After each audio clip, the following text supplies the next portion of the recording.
her voice in my heart. I still remember that day so clearly. It was sunny, and the park was alive with the sounds of birds singing and children playing. The air smelled of fresh grass, and the sky was the brightest shade of blue. I stood under a large oak tree, holding a bouquet of flowers. My heart was racing, and my hands were shaking. I had never felt so nervous. Her name was Emily. She was the most beautiful woman I had ever known. Her smile could light up a room, and her laugh was like music. She had soft brown hair that shone in the sunlight, and eyes that seemed to see right into your soul. For months I had loved her in silence, afraid to share my feelings. But that day I decided to take a chance. I arrived at the park early and picked a quiet spot under the tree where she usually walked. I rehearsed my words again and again, but my mind was a mess of emotions. I wondered if she would say yes, or if she would laugh and walk away. The thought of rejection made my stomach twist. Then I saw her. She was walking slowly, wearing a light blue dress that flowed in the gentle breeze. She looked like a vision, like something out of a dream. I could barely breathe as I watched her approach. My hands gripped the flowers tightly, and I wiped the sweat from my forehead.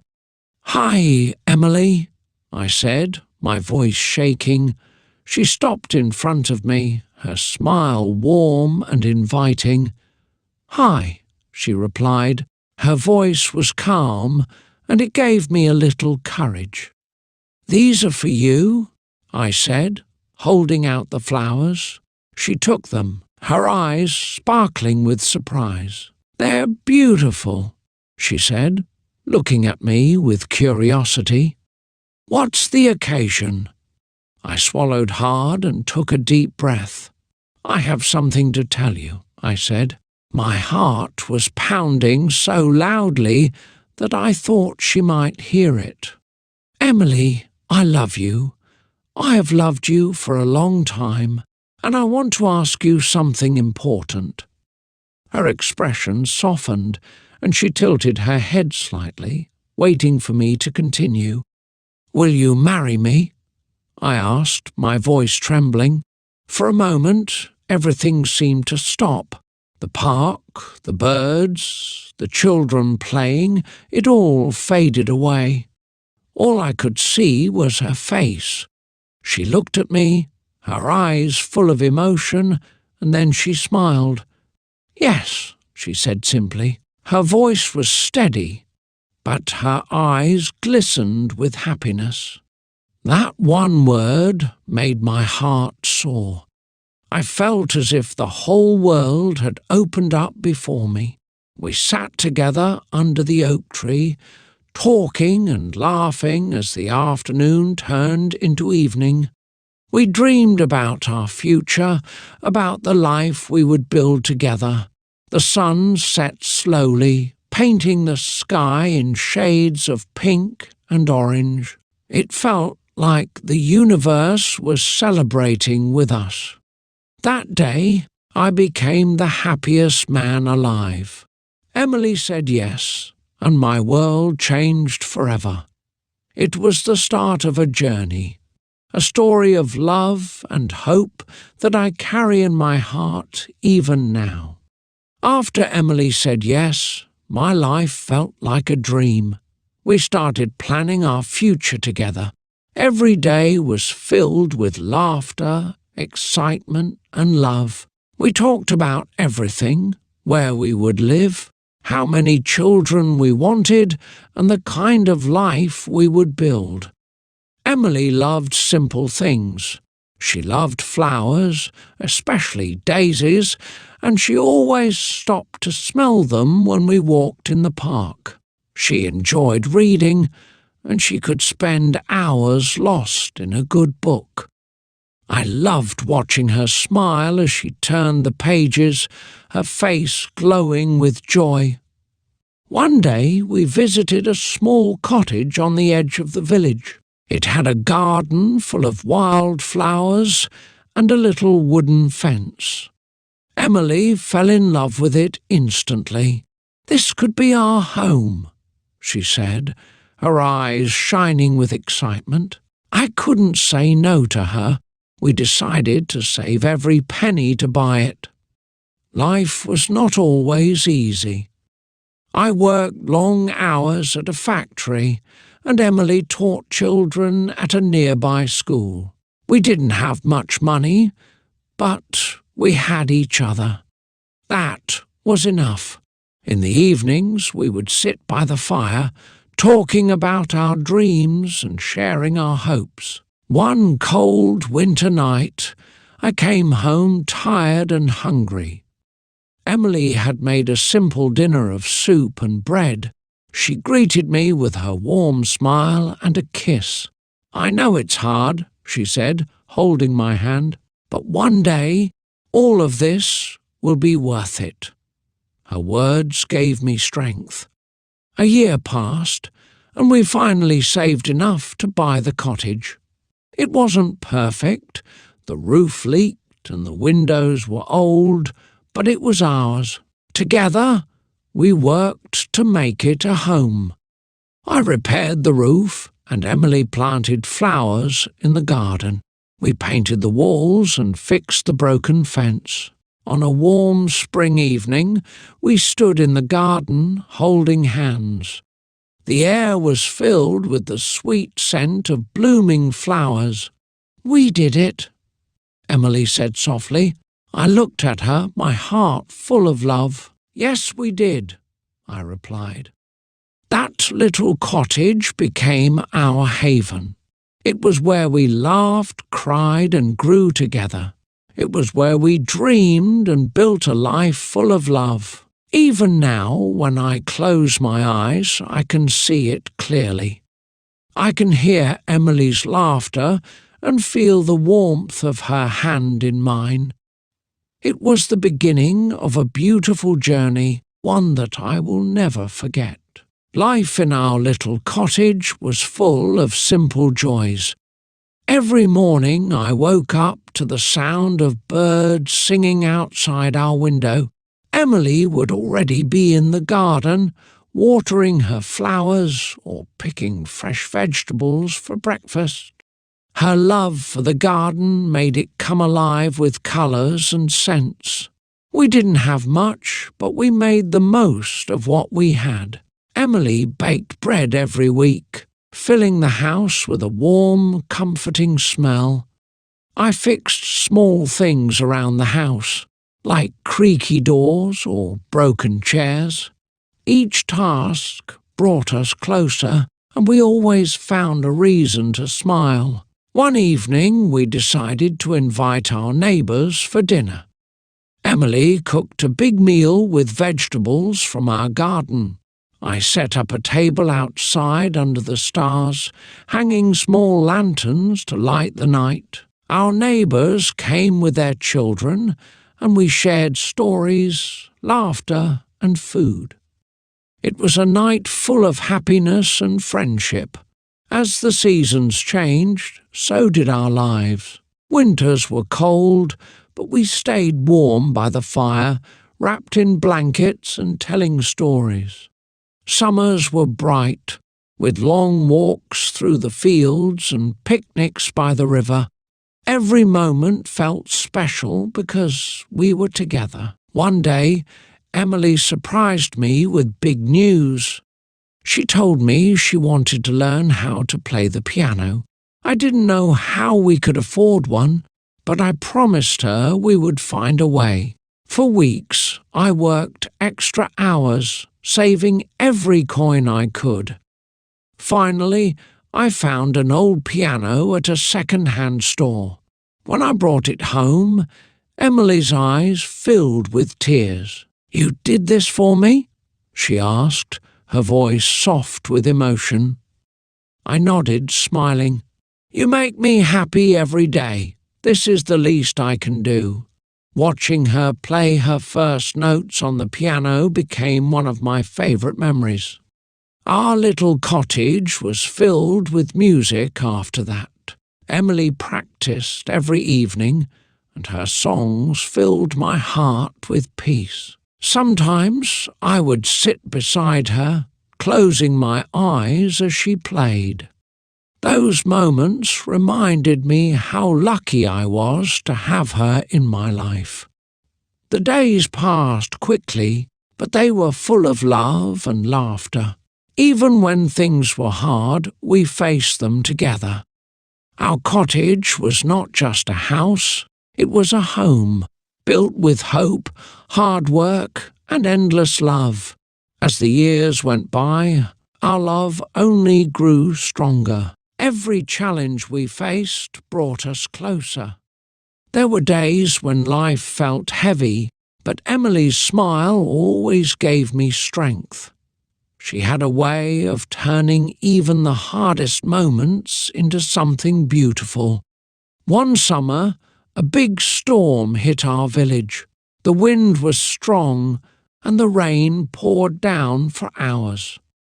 The roof of our cottage began to leak, and water started dripping into the kitchen. I climbed up to fix it, but it was slippery and dangerous. Emily held the ladder tightly, her hands trembling. "Be careful!" she shouted over the noise of the storm. After hours of work, the roof was patched, and we sat by the fire, soaked and tired. Emily handed me a cup of tea and said, "We make a good team, don't we?" I laughed and nodded. In that moment, I realized that no storm could ever shake the foundation of what we had built together. The following spring, Emily came to me with another idea. "Let's plant an apple tree in the garden," she said with excitement. "One day, we'll sit under its shade and enjoy its fruit." We spent the entire weekend digging, planting and watering. The tree was small, but it held so much promise. Years later, the tree grew tall and strong, just like our love. Its branches were heavy with bright red apples, and we often sat beneath it, sharing stories and dreams. I remember Emily laughing as she handed me an apple. "See, I told you this tree would be special," she said with a grin. One day, Emily decided to write a book about our life together. She wanted to capture the memories, the laughter, and even the tears. "I want to leave something behind," she said softly. Every evening she sat at her desk, writing page after page. Sometimes she would read her words to me, and we would laugh or cry together. That book became a treasure. It was filled with her beautiful handwriting, pressed flowers from our garden, and photos of us through the years. It was a story of love, hope, and the simple joys of life. As the sun set each day, we would sit on the porch, holding hands and watching the sky turn shades of orange and pink. Emily would rest her head on my shoulder and whisper, "This is my favourite place in the world," and I would reply, "Because you're here." Life continued to surprise us in the most wonderful ways. One autumn, Emily came to me with another idea. "Let's build a small bench under the apple tree," she suggested. "It'll be our special place." I agreed, and together we gathered wood and tools. We spent the weekend building the bench. It wasn't perfect. One leg was slightly uneven, but it was ours. When it was finished, we sat on it for the first time, side by side, watching the leaves fall gently to the ground. Emily leaned against me and said, This is where we'll grow old together." The bench became our favourite spot. On sunny days, we sat there, enjoying the warmth and the sound of birds singing. On rainy days, we watched droplets fall from the tree branches. It was a place of peace, where we could escape the worries of the world. One day, a little girl from the village came running into our garden. She had lost her way, and her cheeks were wet with tears. Emily knelt beside her, wiping her tears and offering her a piece of cake. "You're safe now," Emily said gently. The girl stayed with us until her parents came to find her. They were so grateful, and soon they became our close friends. Emily often said, "Kindness always brings people together." She was right. Over the years, the apple tree and the bench became symbols of our love. Villagers would pass by and smile, knowing the story behind them. Some even came to sit on the bench, hoping to feel the same warmth and joy that filled our lives. But time didn't stand still. Our hair turned grey, and our steps became slower. Emily's health began to fade, but her spirit remained strong. She still found joy in the little things: flowers blooming in spring, the sound of rain, and the laughter of children playing nearby. One evening, as the sun set behind the hills, Emily took my hand. Her voice was soft but steady. "Promise me you'll sit on the bench every day, even when I'm not here," she said. My throat tightened, and I could only nod. That night, as we sat under the apple tree, I held her close, cherishing every moment. I whispered, "You're my everything, Emily." And she smiled, her eyes shining with love. The seasons changed, but my promise to Emily remained the same. Every day I walked to the bench under the apple tree. I sat there, feeling the breeze and listening to the birds. It was as if Emily was still beside me, her laughter echoing in the garden. The villagers often passed by and waved. Some would stop to talk, sharing their stories or asking about the bench. "It's more than a bench," I would say. "It's a memory of love and kindness." They would nod, their faces softening with understanding. One summer, a young couple came to sit under the tree. The man was nervous, holding a small box in his hand. I watched from a distance as he got down on one knee. The woman covered her mouth in surprise, then said, "Yes." They laughed and hugged, and I smiled. It reminded me of my own special moment with Emily.